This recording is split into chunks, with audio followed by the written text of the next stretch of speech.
You've just stepped into the undercurrent, where silence speaks, and the dead have stories, where trials twist, lies tangle, and justice waits in the dark.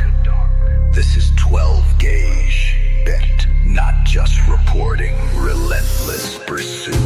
Homicide files, chalk lines fade, but the pain still breathes in the scars they made. Names on a flyer, tears on a post. We speak for the voices that need it the most. From alleyway blood to courtroom lies, we break it down raw, no suit, no disguise. Autopsy ink and ballistic threads, each theory we chase, every word they said.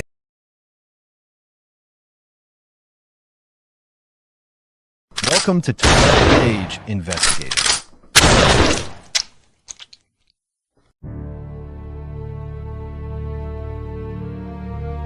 In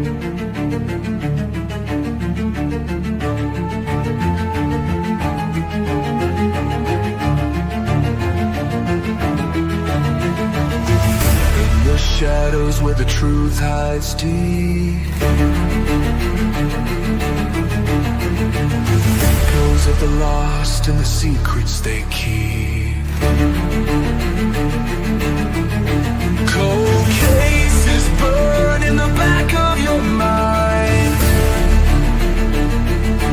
We dig through the dark, one clue at a time. This ain't fiction, this is blood, this is truth. 12 gauge investigative, justice uncaged.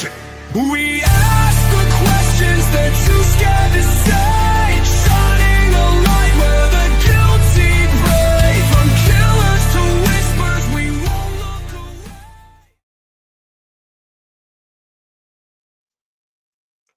All right. How's everybody doing tonight on this Sunday night? My name is 12 Gauge, and welcome to my channel, 12 Gauge Investigative. If this is your first time to my channel, thank you so much for being here. If you continue to come and enjoy the content, please hit the like, subscribe, and share button. It's deeply appreciated. You know, not feeling my greatest today. I've been stuck in bed and watching football most of the day. But I did see a video by Tony Bruschi that I thought was quite interesting, and I wanted to present it to you guys and do some commentary on it. I haven't watched it, so no telling what he talks about or exactly what he breaks down, but you know, one thing for certain is we've all asked that question: who and what was Brian Kohberger stalking? Because many times looking back on this case, you have to ask yourself, was there more victims? Was there more people that Brian could have been, you know, surveying, stalking, you know, possibly even looking to make his victims in the future? We may never know, or hopefully one day we'll be gracious enough to find out exactly who and what these people were. Well, I want to go ahead and start the video and discuss some of this stuff. Tony, in my opinion, always brings it hardcore, so hopefully it does have some good information that we can discuss, because it's always a good thing to be able to discuss something formally rather than just interject speculation, you know? Well, let's see what this man has to say. selfies? Well, we're about to find out more, and it turns out he's a big fan of taking selfies. I know a lot of us thought that's crazy. Why would this man be into taking selfies of himself? Well, it turns out he really is, and we're going to take a look at some of those in just a few minutes. There's new stalking reports out about Brian Kohberger stalking people, like literally showing up at their homes, married women, having him showing up at their house. Just, hey, me, how are you? Tapping on windows, doing all sorts of weird stuff. It all lays into part of the bigger picture of Kohberger. We heard these stories about maybe tapping on windows around Moscow. This is going back way further. We're going to get into all of that. An Amish woman attempts to drown her family, takes out 2 members. We're going to get to that, and Siobhan Scott's going to join us as we're going to talk about the baby Emmanuel Haro case and Jake Haro. Okay, we have discussed this before. There has been some, I guess, report that he could have potentially been stalking individuals at their homes. It's not necessarily been reported to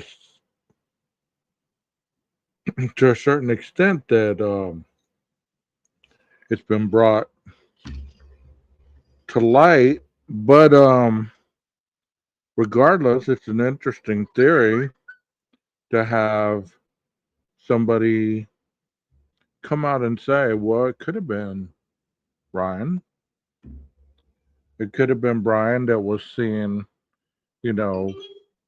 around my residence. It could have been him looking into my window. It could have been him that was seen off and running after being confronted by somebody's husband. The evil monster father, and a system that allowed him to thrive, basically destroy the life of one little girl who will now live the rest of her life maimed because of him, in a system that allowed him to proceed. And then, of course, Emmanuel, he's gone. So a life extinguished. But there was a lot of ways to stop all of that. That's all coming up on today's Hidden Killers Live. First, we are going to begin with Brian Kohberger, of course, arrested back in December of 22 for the murders of 4 University of Idaho students. The world's attention obviously froze to Moscow, Idaho at that time. Can you believe it? Almost 3 years ago now. We're coming up on the anniversary.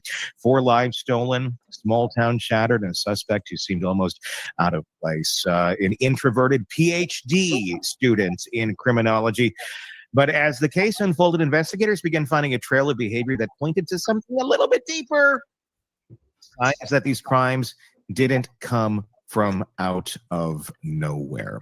I want to talk about this for just a second. When we first saw the images of Brian Kohberger, when we first heard about, this is the guy, did anyone have any inkling just how weird this man was going to be? I mean, we've seen all sorts of different killers over time, but they all certainly have their own unique qualities. But Kohberger, I don't know. I mean, what, Stacy? I mean, what's been? That's a hard take right there. It really is, Tony, because when we're talking about particular past event killers, you have to look back and ask yourself, were these people that we've learned about, such as Ed Gein, Jack the Ripper, amongst others, the Night Stalker, Golden State Killer, all these people, they all had something that was in their repertoire that made them distinctive. But this case, as much as people want to say it was so different, I believe that it was very quite, it was pretty basic. It was basic. I mean, and I had said a long time ago in one of my videos that people were going to be disappointed had there been a trial, because it wasn't going to be the glamour and drama that many people were signing up for. Many people were signing up for something that they viewed as almost theatrical, where there was an individual criminology student that had all these type of things, and they were looking for all these layers to unpeel, so to speak. And Brian didn't have any of that really, as far as we were presented, because there was a gag order for so many years. You know, there was a gag order, and then out of the blue, right before the jury was assembled, the individual pled guilty. We weren't given the luxury to really find out any of the true facts other than the documents, other than the photos that have been circulating around. We weren't given the luxury to really know without a reasonable doubt who this individual really was and what he was about. And that is the sad part when it comes to this case. Your thoughts on this guy from the get-go. He gives me some really creepy vibes. Right now I'm looking at his ass in a pair of Levi jeans. Stop. Spoiler alert. Girl got to get it somewhere. I mean, come on. Oh, goodness gracious. This guy, he's thirsty for attention, is what I'm feeling from him, that he's not getting it somewhere. So he's going to go out and get it by whatever means he can. Or at least attempt to. That's yes, correct. Attempt in his own way, and then be. I mean, that's a hell of a statement right there. I mean, if there was anybody in my chat, I would ask them, what do y'all think about her comment? But there's not a soul in my chat, which I'm okay with that. I'm okay with that.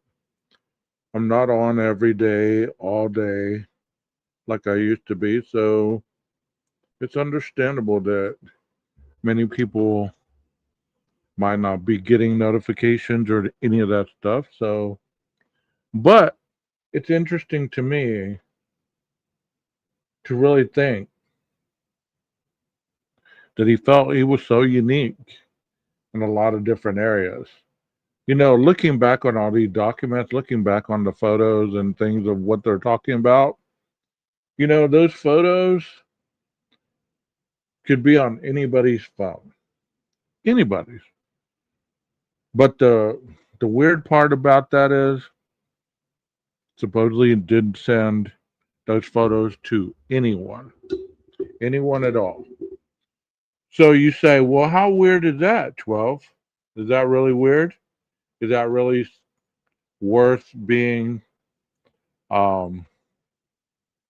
labeled creepy or anything like that? Well, let's take a look at that for a second. Many people in this generation take selfies. They do the self-promotion, whether it be influencers, whether it be YouTube people, whether it be TikTokers or any of that stuff. They all want to live in the here and now. The fact that Brian was taking these selfies and not doing anything with them makes you ask yourself, what mindset was he in while he was taking these selfies?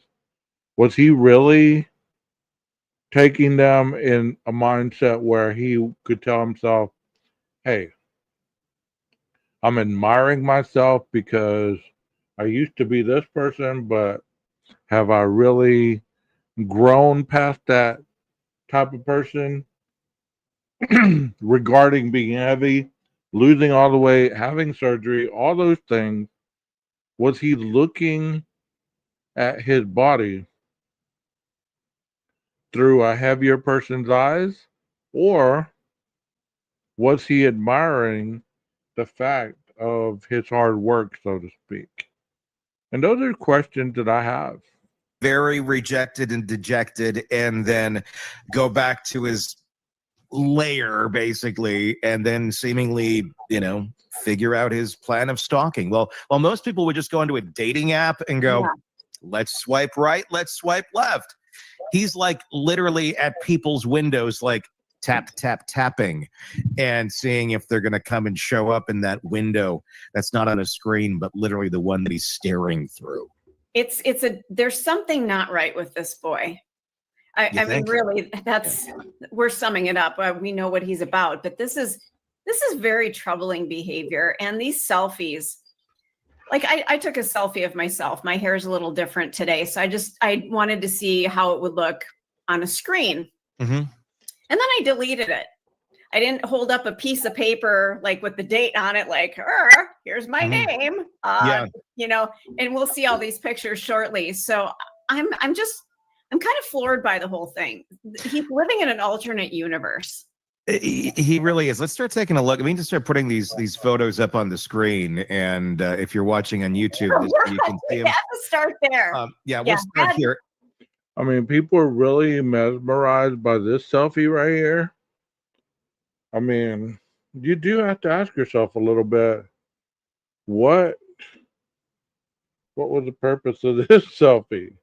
I mean, people make faces on selfies all the time. You don't necessarily need a direction, but this one's kind of strange, wouldn't you say? And if you're listening on the podcast platform, be sure to check out Hidden Killers with Tony Bursky on YouTube so you can watch this and you can see these photos. I mean, what was, Todd, when you saw this selfie, and you've been working with our graphics on all this stuff. So when you see the crazy, amazing, wonderful graphics we have now, you can thank Todd because he's doing all that behind the scenes. Yay. I had a reaction when I saw this. What was yours? I'm curious if it's similar.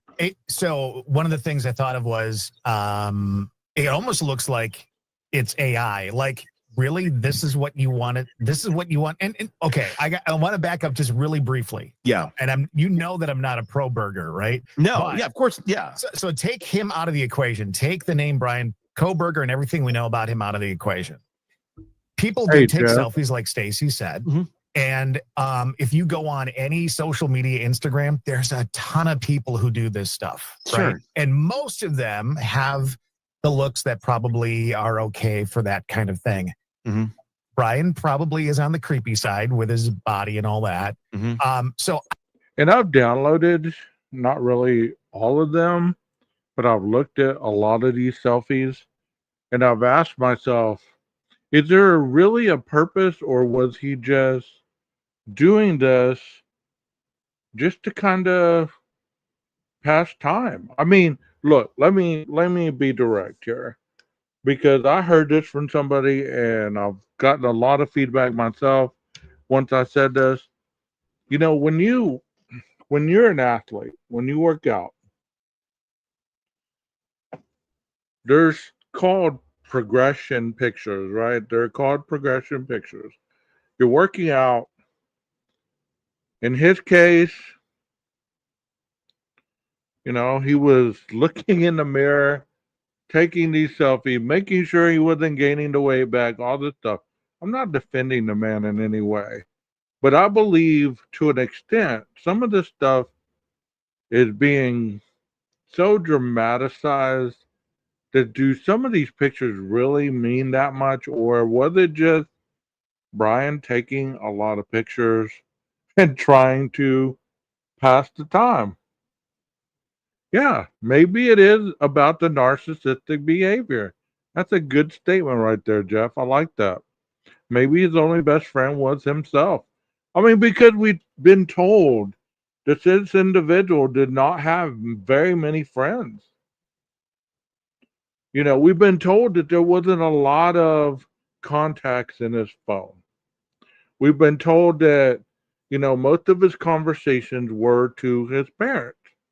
So think about that aspect. If you're not really going to over embellish the pictures, because some of them are just pictures, we're putting our own spin on it, our own perspective. Yeah, there's 18 phone contacts, you're right, that I've heard. So we're putting our own spin on it. I mean, this photo right here,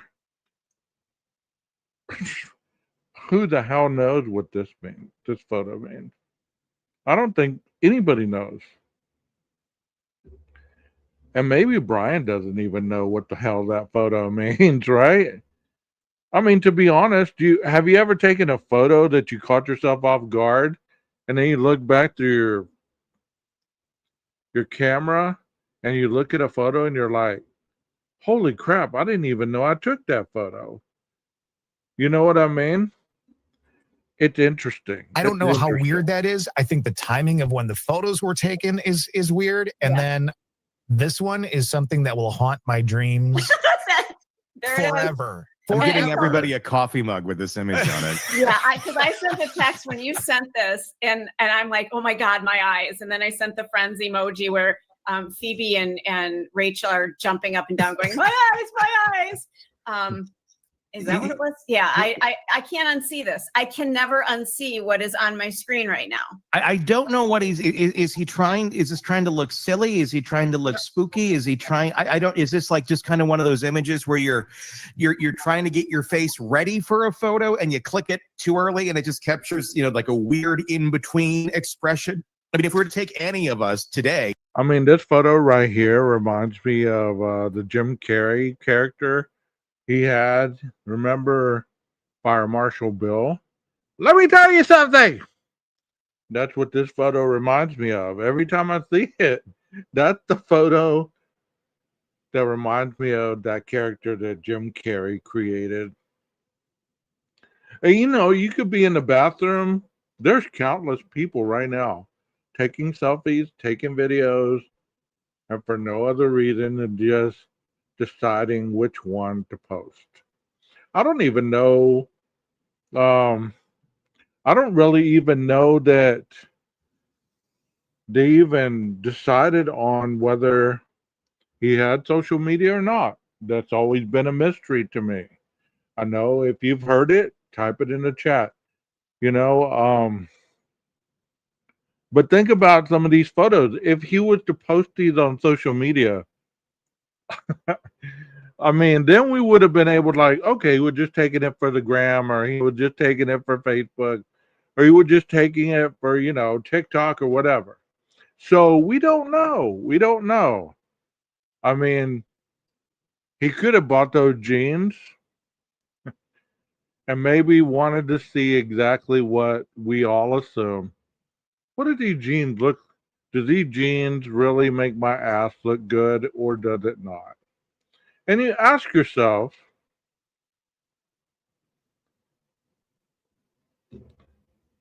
I don't know if I've ever done that, but I've known countless people that are preoccupied with body image.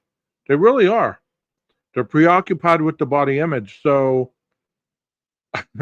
you might ask yourself, in his case, I'm going to take this photo to see if these jeans that I bought were really, if they're making, because like I was saying, you know what? I don't know if you've ever been bigger and you've lost weight, or you've had a friend that was having issues with weight and they lose all this weight and they used to be nice and friendly.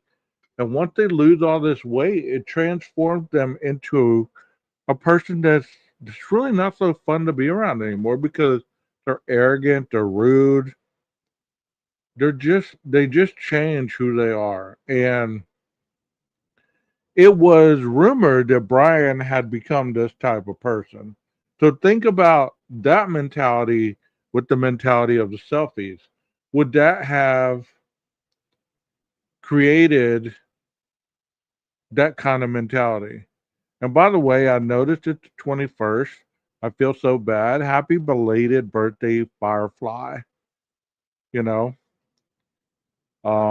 happy belated birthday. And anybody else who's had a birthday, I was in training all last week, so I really wasn't involved with a lot of YouTube or Discord, but happy belated birthday to anyone who's had a birthday in the last week. I hope your birthday was awesome. And let's move on with the video.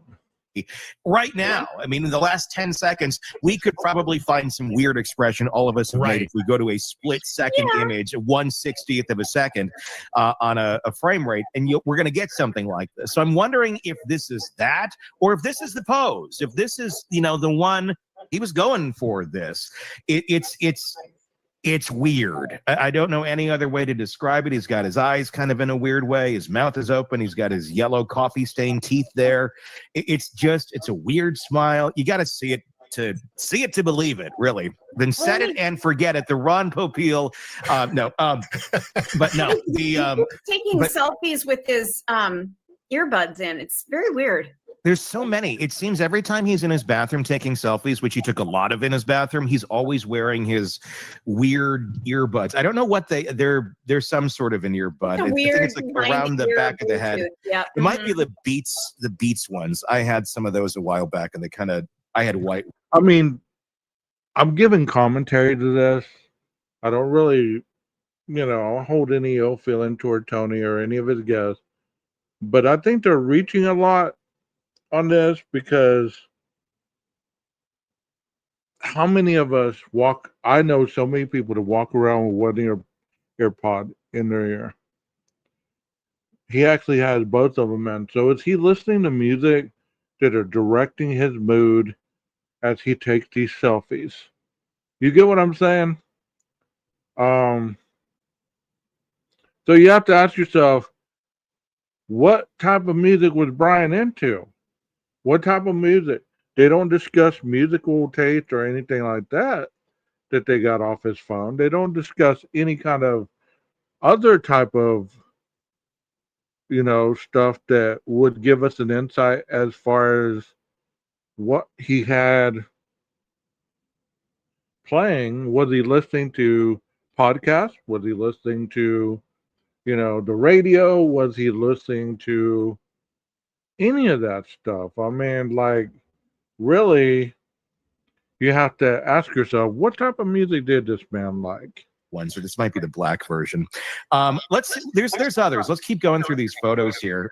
Here he is, looking emaciated. Honestly, he doesn't have a build of any sort. He kind of looks starved. If you thought maybe this guy has a little bulk to him, it looks like, this is his vegan diet, I guess, is really paying off of being emaciated looking. You can see his rib cage. He's got his shirt off. He's saluting. That's the weird part to me. Okay, I know that he was very proud of his weight loss. I'm guessing. I've heard some of that kind of stuff. But this is after the murders. Right. That's the whole point. Yeah. It's not like, hey, look, I've lost all this weight. My body's not great, but I want to somehow keep this historically in my phone. This is, I'm going to salute in a weird pose after I killed some people. I think this is a salute to Papa Roger. Do you really? I do. I think it's a salute to the I mean, the only thing I really take from this is the knuckle that was obviously still bruised or healing. That's the only thing I really take from this photo. The salute, it could mean anything. He's saying he's kind of giving it toward Papa Roger. I don't know about that. I really don't understand the correlation between that. That to say, I'd like to hear people's understanding on that. So what would make him salute to Papa Roger? Can y'all tell me what you think about that? Because I'm really curious to know. But once again, he had the earpieces in and probably listening to music. No telling what kind of mood he's in. He looked to be very serious. But the saluting, really, what does that mean? Elliot Roger character. I do. I mean, you're adding the military type, a salute in here. The Papa Roger character was military-esque looking in the stature and the photograph that was used for the profile shot. I do. I think this had something to do with that. He's got the earbuds in. It's another bathroom, close to the bathroom type shot. I don't know what else he'd be saluting. And if you look really closely, I don't know if you can zoom in there, Todd, onto Yeah. his onto what? I Onto mean, his left he is nipple. ripped. Onto his knuckle. On his knuckle. Oh yeah. Oh shit. You see, Yeah, the knuckle part right there is more intriguing to me than anything in this photo.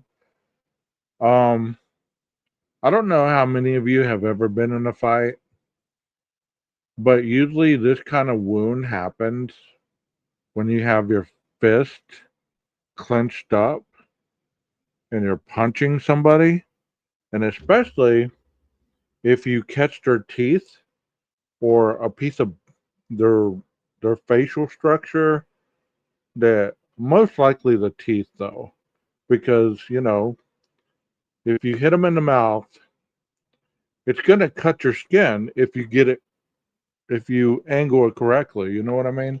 So that's interesting to me that little piece is cut, or any of the other knuckles might have some damage because of the suspected facial injuries that Kaylee had, or any of the others that he could have possibly punched.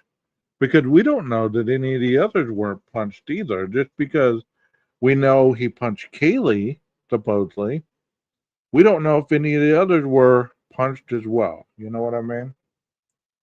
So that I find very, very interesting, to say the least. What is that? A wound that looks like it's in the stages of healing. Like this would have been taken a little bit after it. I mean, it's like you nailed your knuckle pretty good, or cut your knuckle pretty good on something. It's a deep cut that's in probably a week or two stage of healing is what it looks like. Wow, I didn't even notice that. On his left hand, it's the finger, his ring finger on his left hand. I was just busy looking at those pecs, man. Stop. Oh, yeah. I could see that. What else we got? There's more. There's so many of these that are just so. Here's another one. God. Again, if you're not watching on YouTube, you are missing half of this. He's got a real nice squint going on. I don't know if this is what he equates to sexy, or I don't know what he equates this to. Strength, power. He's got his fist clenched in all of these photos, and his face is kind of clenched up too. Can we get onto that knuckle at all and see? And ladies, I'd love to hear from you in the comment section. Is this sexy? Is this what we want? It's hard to see, but you can still kind of see that another mark right there. Let's move on to another one of these photos that have just been dropped. Oh, God. Here he is. This is Kohberger. Those knuckles look very, very swollen. They look very swollen in that close-up. Allie says, "Oh God, I have to go throw up now." Why are you throwing up? This is America's favorite shot right here. Do my butt make these jeans look fat? I mean, I don't know in a million years the purpose of this photo. Don't have a clue. Other than, he's staying hydrated while he's taking these photos, obviously. There is the infamous shower curtain, or the shower curtain liner, because I saw another picture that had a different shower curtain. This looks like the liner. This looks like a liner. The other one had like little design. It was like it's in these photos, but this is the liner. The shower curtain is gone. This is the liner, I believe. The other shower curtain looked totally different. Yeah, love handles. I mean, got to work on that.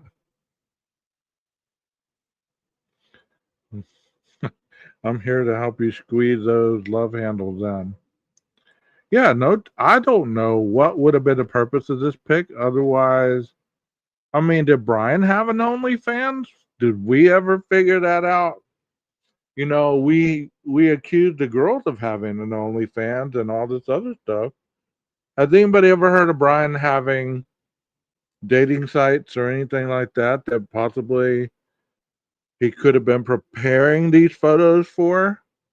I mean, because that is just assumption at that part. But you know, I don't understand any of the reason why he would have taken these type of photos. I don't. If you do, give me your best understanding of this photo. There it is. This is my favorite. This is what we should have on this. This would go good on a tumbler. You know, I think the other shot would go good on a mug. This would be like a good tumbler shot. It's more of a up and down at a 9:16 ratio. I'm worried about our Christmas gifts, Todd. Yeah, I'm not celebrating this. I'm not celebrating this year, Tony. Nope. Oh, we're doing Festivus. It'll be the airing of grievances. Just wait. So he's got his shirt tied or like pulled up. He's got like a midriff going on here. Like a chick would wear, you know, like we tie our shirts at the bottom. We can't see the front of him, but it's like he tied his t-shirt up in a little, you know, scrunchy thing at the front, pulled it up so he's like, it's like a belly shirt, and then he's wearing some jeans that, can you zoom in on the label? Are these like from TJ Maxx or something? No, those are new Levi's, I think. Are they new Levi's? It looks like I can't tell with it from the tag. That's definitely a Levi tag. It's a Levi. So he's wearing Levi's, admiring his lack of ass, because it doesn't appear that he has one. I'm sorry, ladies like a good ass. I've been told that before. Yeah, I know, it's a true statement. This shows trauma. Do girls really take these type of photos, or women? I mean, I've always wondered about Brian's sexuality. I really have. I mean, not saying one way or the other, but I've always wondered that because of his narcissistic infatuation almost to himself, like his photos and, you know, his demeanor. It's just very, very narcissistic, almost to the form of an Adonis complex. You know what I mean? Ticing me big time today. Yeah. The constant zooming in is really getting to me. I'm just making a list of the things that I'd like, and I've seen none of it. You're making a list of the things you like? Not of Brian. Not of Kohberger. When you saw the pictures, let's get out the like list. Let's see if we can add some.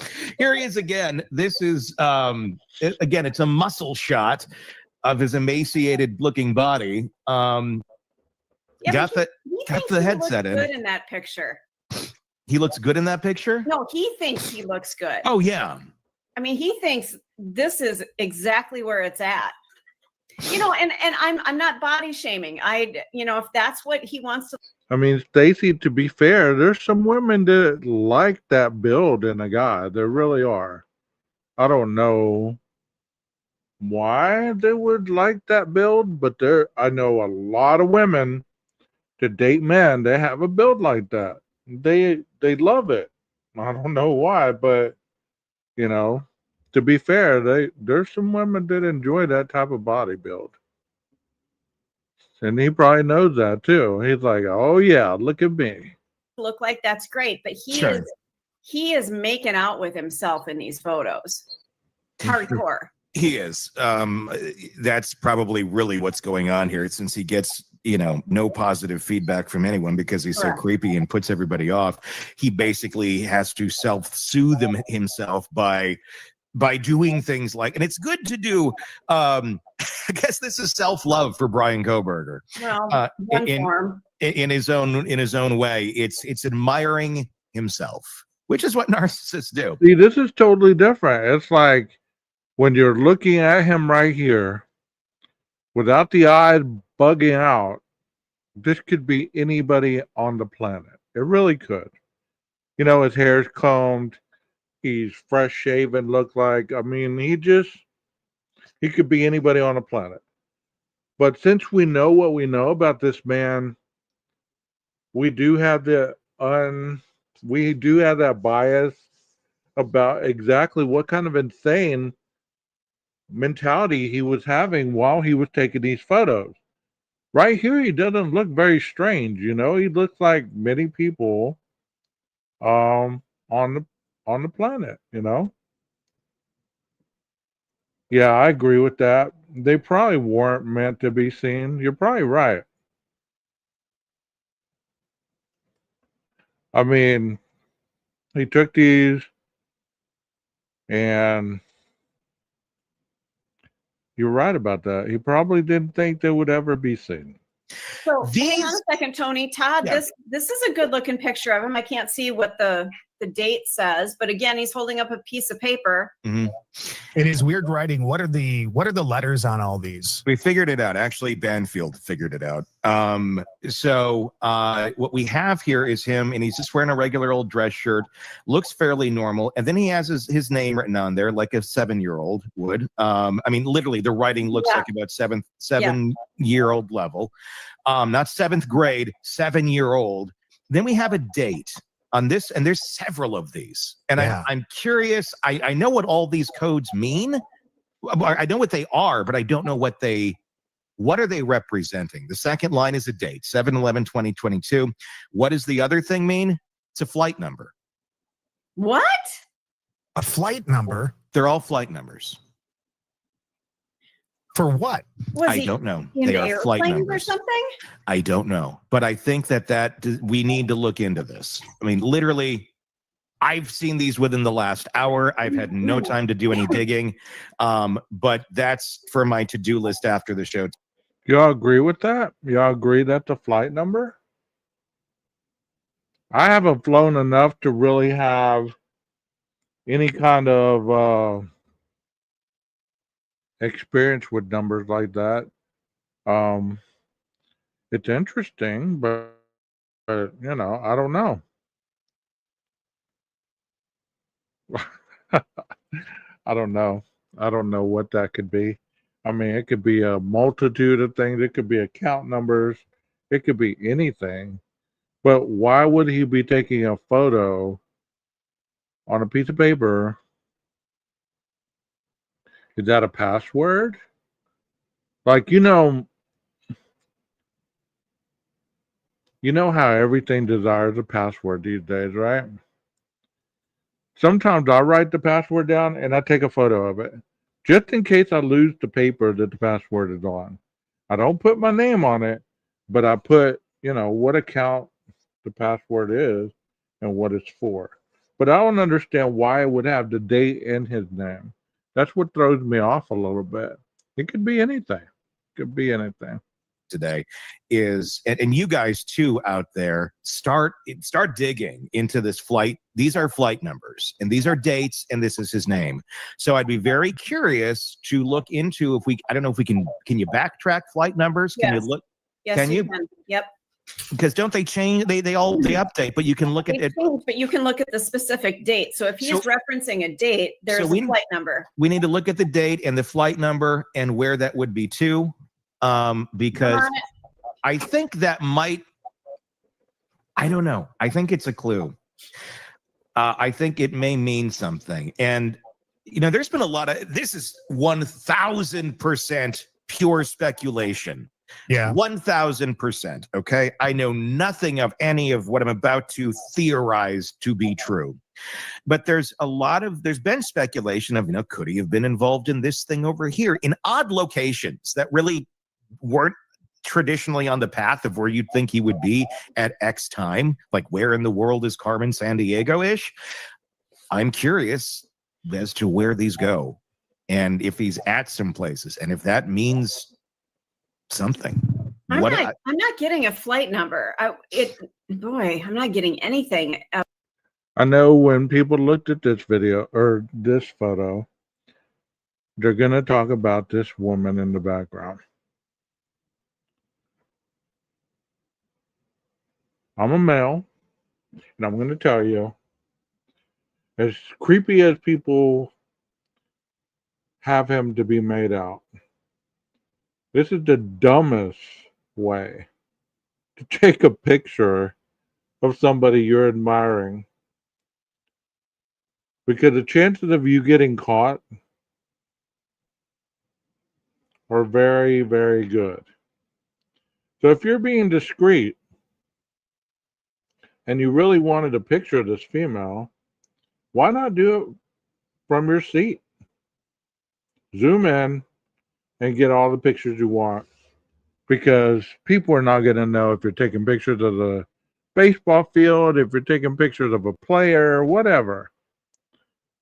This is only done if you're scared to, let's say this person's a famous person and you weren't able to go down to take that picture for whatever reason.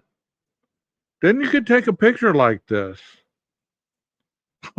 Then you could take a picture like this and be like, okay, well, I got this famous person's picture, even though I wasn't next to her. You know what I mean? But that's just my own theory on that. But I mean, I'm not discounting the fact that he could have done that. But I'm just saying, in the regards the way that people are talking about this, they're making it sound like he did this because that was the only way he wanted to get this person in the photo. Of file they're ticket numbers. They're flight ticket numbers is what they are. They're not like, it's not like the American Airlines flight X. Like, these are ticket numbers, I believe, from tickets. So I don't know. Again, I don't know how traceable it's going to be, but it's something to look into further. It's a passenger name record, a PNR, a 6-character code used by airlines to identify a specific reservation. Mm-hmm. So was he going somewhere? I wonder if we were to put these into like American or Delta or whatever with the flight number and the name, if that would pull up the track of where the flight was or where it went. Just like, you search to get your boarding pass and stuff. Mm-hmm. If that, I don't know. There's some research that needs to be done on that end. So there's a lot of these. I didn't even give you all of them, Todd, because I didn't have time to gather them all up. But there's several different dates, most of them relating to 2022, prior to the murders taking place. Boy, yeah, I'm not finding much yet, so I'll keep digging. And it's on notebook paper. I mean, it's the weirdest thing. I'm just trying to reiterate for those who are listening. And in the photos where he's holding the stuff up, he has his shirt on. He looks fairly normal.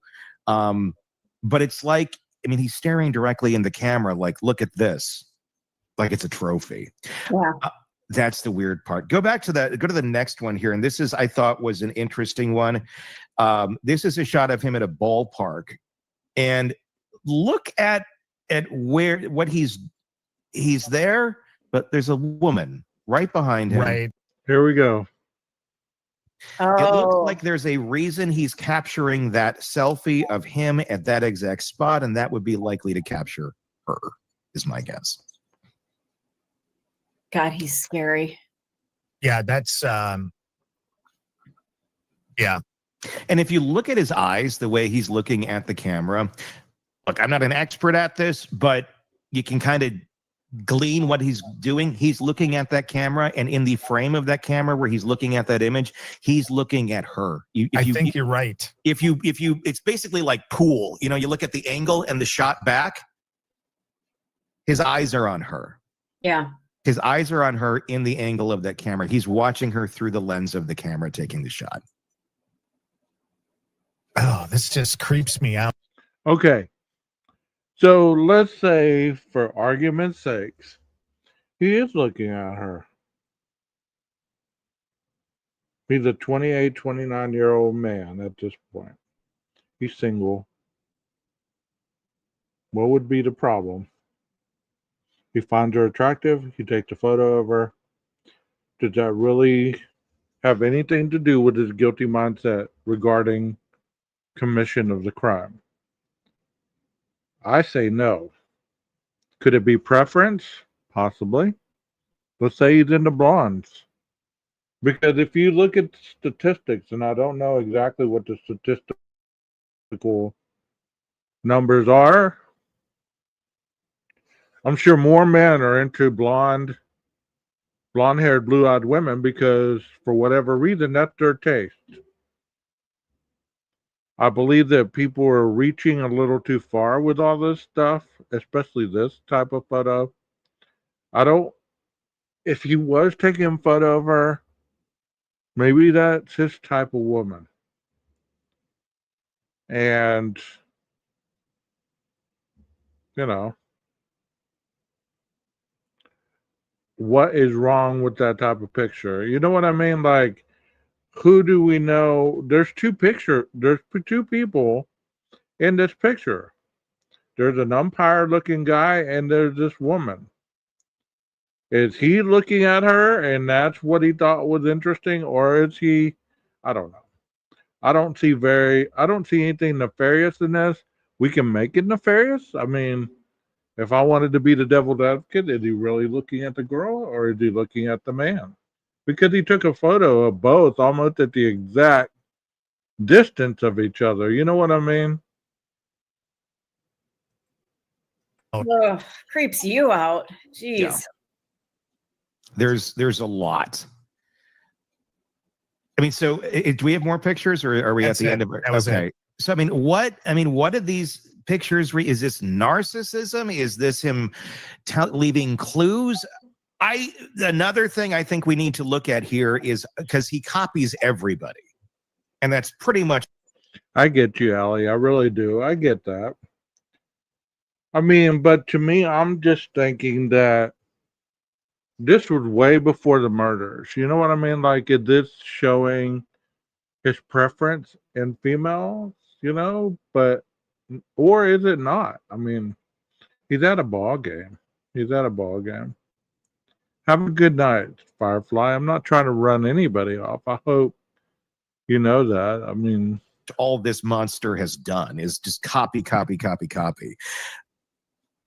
Who else? What other killers did things like this, where they left a document of some sort with their name, their date, and something to do with a flight?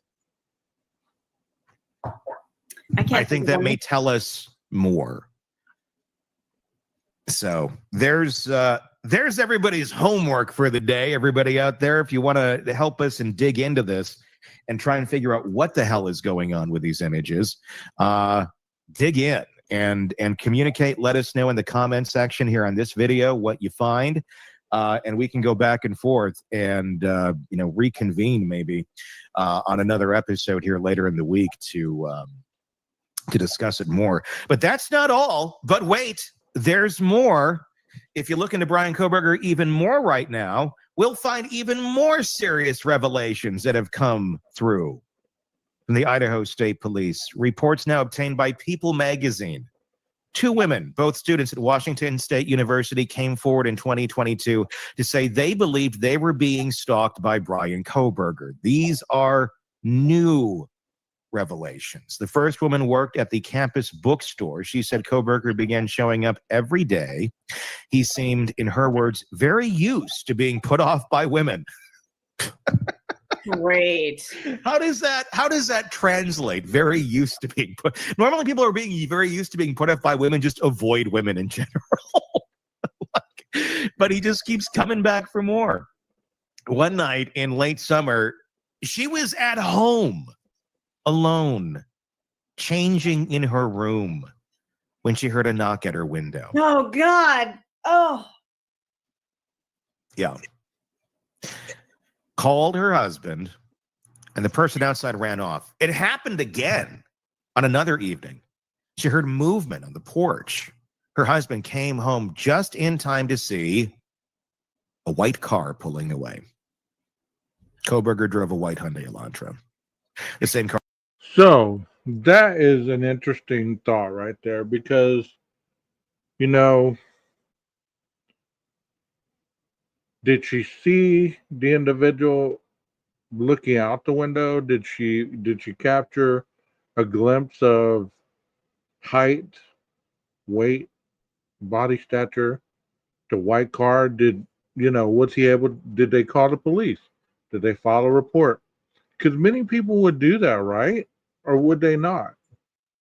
Would they not file a police report of somebody's looking in his wife's window. I mean, yeah, I get you. I get you. I get you, Allie. I'm not defending this man one way or the other. Y'all all know my stance. I'm just merely I mean, there's some of the stuff that is outrageous right now that, I don't understand the mindset of going that deep. I mean, but this woman obviously worked in the bookstore. And the fact that she had somebody looking in on her and knocking on the window, so she says, and then another time her husband came home and saw somebody run off and drive away in a white vehicle. I mean, it's it's something that just in my mind I would say, what made you not call the police? What made you not call the police? Especially the time when there was a knock on the window. I think this is the same woman that we heard when they went outside and they found footprints in the snow. All this stuff sounds interesting. Could it have been him? Could it have not been him? I think he's about to say this. Like I said, I haven't watched this one, but he's done a lot of them where he's talked about this. This woman said that she found out that she doesn't live too far from where Brian used to live at the Steptoe Apartments. And that's what, in her mind, made her think that this could possibly be Brian Kohberger. Not only did she see him in the bookstore that she worked in, but she also found out that she didn't live that far from him. Our investigators later tied to the Moscow murders. Hey, TKC. This guy was working up to something, wasn't he? I really wonder if he was just, it could have been any night. I wonder how much he was planning for the night that he did this attack. Because there is some weird numerology there that Coffindaffer is unearthed with the 1122, his birthday being right there as well. Was the murders, or were the murders, a birthday present to himself? No, I knew you were going to say that. I knew you were going to say that. And didn't she also mention something about the address and all that kind of stuff? The address, 1122. Yes. Yes. Thank you for pointing that out. I mean, if you're into the numerology stuff, I get that. I've had chatters that have talked about numerology more than once in the past. I'm not that versed on numerology, so I never really was able to dive into that or even go into that aspect of it. But just like everything else, in this case, anything's possible. Anything and everything's possible, especially now that we know the individual pleaded guilty, He pled guilty. I just don't see any other way around that guilty plea other than the man did it. Many people don't see that. They don't want to see it. But the fact of the matter is,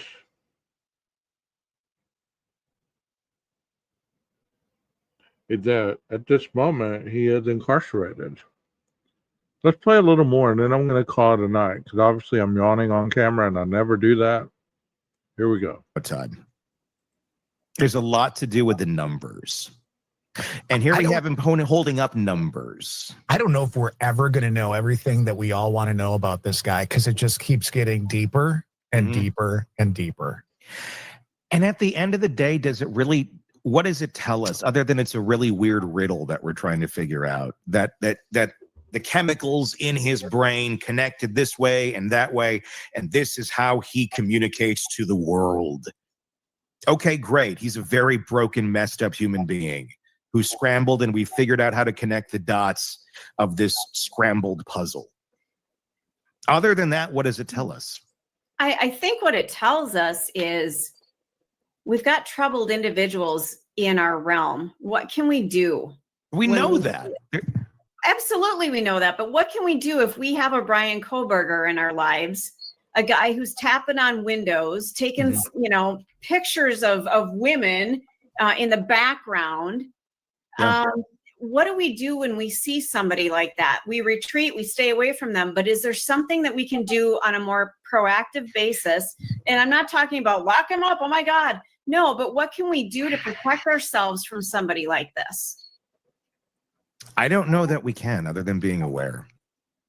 Because if you go into more dystopian type life, if he were caught tapping on somebody's window, like the police showed up, the husband catches him or something, and they get him, you're gonna get like a peeping something. I mean, it's gonna be a slap on the wrist.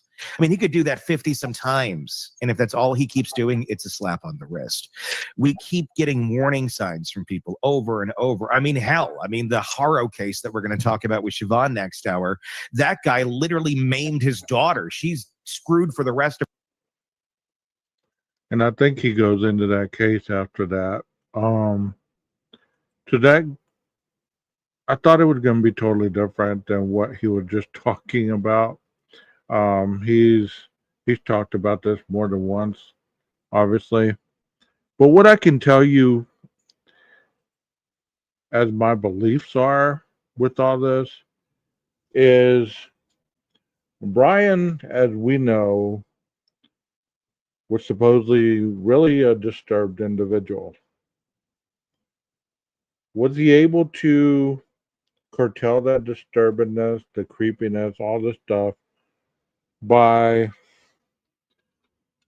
his accomplishments in life? The accomplishment of being, the psychology major, morphing it into criminal justice, morphing it into criminology, all that stuff.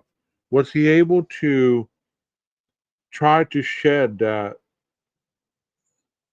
part of brokenness that he obviously possessed and tried to be normal the best he knew how? Because we don't have to do anything, but I'm speaking for myself.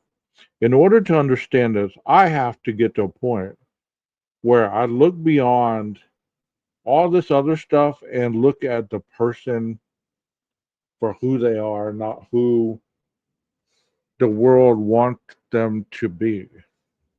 And what I mean by that is the motivational interviewing. Because everything that you do when you're identifying behavior traits with someone, you're not looking at the exterior forces. You're not looking just on, okay, well, he did this, he did that. This makes him this type of person. You have to look deeper than the surface a lot of times. And a lot of times you have to go into the human psyche. And that's a lot of stuff that none of us have any kind of information on. I have not read, seen, or heard of any kind of assessments or any kind of criminogenic needs test that have been done on him. That's when we'd really get the insight that we're all seeking. That's when we'd really get the answer that we're all looking for. Because these tests actually have that kind of formula. They're set up so it gives you an understanding of the individual's mental state, their processing of certain types of situational events, their understanding, their beliefs, their morals, their values, all these things, all the answers that we're all looking for, unfortunately, are not going to be found in these photos. They're not going to be found in the documents. They're not going to be found in all this because we don't know him. And the individuals that claim to know him, they would be able to really give you an inside track to Brian Kohberger in 2025 if they knew him for a very long period of time. The sad part is when he's being compared to other killers, you have to ask yourself, what parts do we really know without a doubt that were copied by other people, that he copied from other people? Once again, there's nothing but theory. There's nothing but hypothesis, obviously, because a theory is something that where you make a hypothesis, you can prove it by definitive aspects of science. And once again, we don't have that. Was the man creepy? Of course. Based on human standards, societal norms, yes, he was creepy to say the least. But I know a lot of people that are creepy. What would have driven him over the edge? That's what I'm saying. What would have taken him to that aspect where he felt comfortable enough to go into somebody's residence in the middle of the night and kill them? What would have gave him that type of security? Because that's what you're looking at. You're looking at security. You're looking at comfort. You're looking at establishing a finality that you know you'll never step back from. Because think about this. If you've ever broken the law, there's certain laws that you break that you know that there's no coming back from. Murder is one of those. So going into that home, maybe going after one, where the rest collateral damage, you know, whoever the target was, you have to ask yourself, did he really intend on killing the other three? Or were they just in the way? Did he become too excited about the killing that he thirsted for more? I mean, you just have to ask yourself certain questions. And that's why this case for some people will never end, because there will just be more questions and more questions and more questions. And until we get those psychological tests, until we get the screenings and the assessments and all this other stuff, we'll still be looking for those answers. And I wish it was that simple. And even in a trial, I was listening to the Bill Thompson and Ashley Jennings interview. They didn't even give a definitive understanding of who they were trying to try and possibly convince a jury to give the death penalty. You know what I mean? Like, he stated what he read at the sentencing was the direction in which he was going to take presenting his case to the jury. And I've always said many people wanted a dramatic step-by-step understanding of this crime, but it was not going to be anything long-term. It was not going to be something long. It was going to be, okay, it started at this time, it ended at this time. We're here to prove to you that this is the individual that we feel more often than not would have committed these crimes. And this is why we feel that way. Because from 4 a.m. to 4:23 and then on to 5:30 in the morning, from 4 to 5:30, that was the timeline.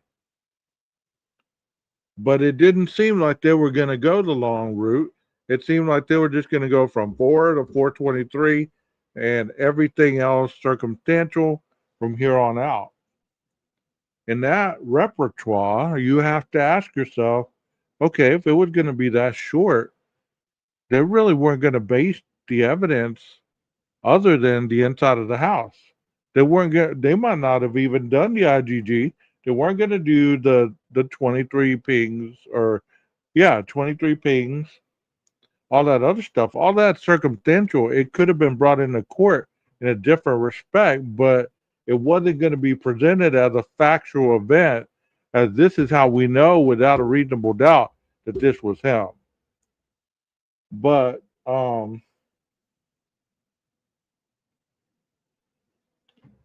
you know, to be that certain that you have your guy, you have to know that there's something that you have that can't be fought again.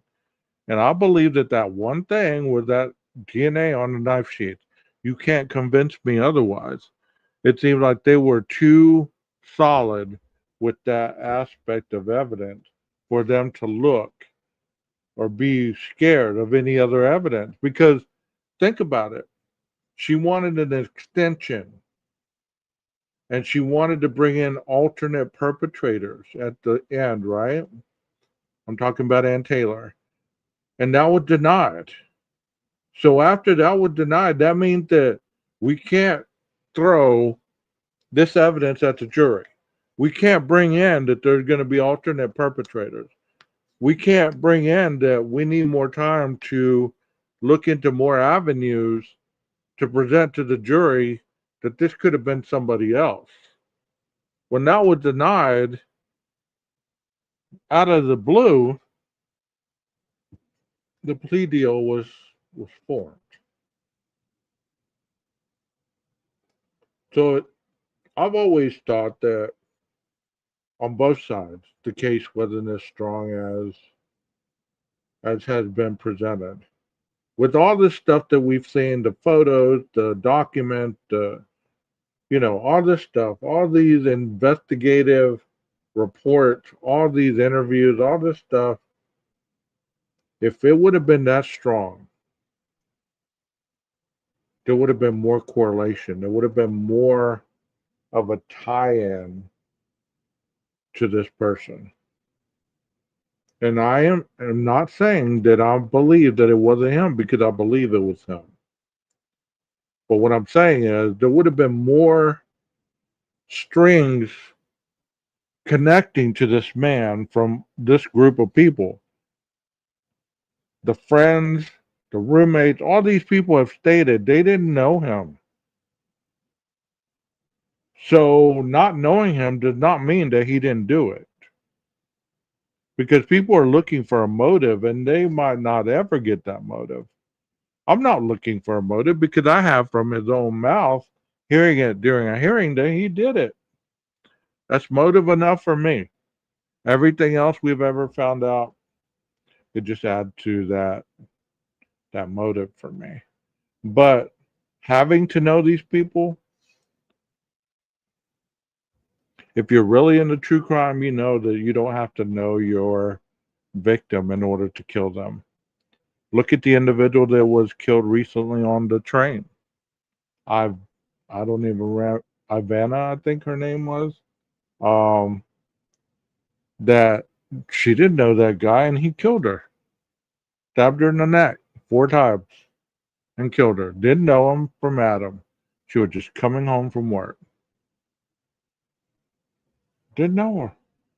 So to say that you must know your attacker and that has to be a motive, it doesn't always go that cut and dry. It goes that way when you want it to be somebody else. I heard someone say after BT's statement at the plea hearing that if the state could prove premeditated on all four, then they shouldn't have been charged with 4 counts of first degree. I called bullshit. I agree with you. Because they were all premeditated. Especially if it would have got to the point of cross-examining and bringing in that evidence. If you would have cross-examined, then you could have brought in the 23 pings or 23 other times or all that other stuff that's circumstantial. Then you could have brought that stuff in. But was it really necessary? No, because the crime scene was inside the house. Him driving around the house 5 times, circumstantial. That showed motive in itself because he was circling around, whether he was looking for the 1122 prey or whether he's looking for prey, the Queen Road Apartments. We may never know. I mean, He could have had multitudes of houses picked out to do his crime. I've always said that too from the very beginning. But you know, at the very beginning, I didn't have a lot of followers, so a lot of people did not hear a lot of my theories or hypotheses or questions because there just wasn't a lot of people listening. So, like I said, if you're really looking for those type of answers, that's where you're going to find them. In the psychological breakup of this man's mental state. I'm not talking about the autism. I'm not talking about OCD. I'm not talking about any of that. I'm talking about the psychological aspects of how he views society. What are his views regarding women? What are his views regarding victims? Like, you know, one of the people he swiped right on, I'm just thinking about this, on the Tinder app that he matched up, supposedly, they were talking about scary movies. And then out of nowhere, he said, "What is the worst way that you could possibly see yourself dying?" And she said, "To be murdered." And he said, "By a K-bar or stabbed or something to that retrospect."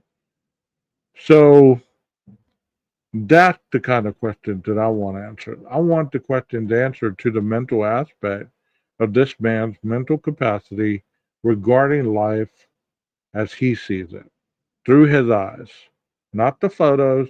I want to see him talk about, well, I see women as trash because of this or because of that, or sorority girls need to be killed because of this or that. They're the easiest target, blah, blah, blah, all this stuff. Those are some of the things that I want answered. I might not ever get those answers, but I can't stop living just because I don't have them. I hope y'all have a wonderful night. Once again, my name is 12 Gauge, and this is my channel, 12 Gauge Investigative. Thank you for being here. Please hit the like, subscribe, and share button. Maestro, cue that music.